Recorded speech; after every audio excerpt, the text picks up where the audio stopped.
This storage heater is a Dimplex XLS6.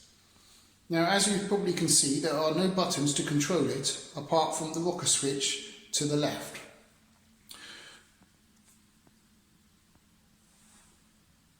The reason for this is an IP rated storage heater which is suitable for bathrooms, and as we all know, water and electricity do not mix.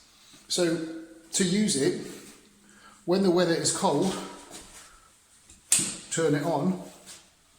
When the weather is hot, turn it off. Now, it will take a long time to charge up overnight using your Economy 7 off-peak tariff. So it is a cheaper form of heating to use than anything that turns on in the day, because that will use your peak rate electricity tariff, which costs a lot more. Thanks for watching. Please subscribe and like.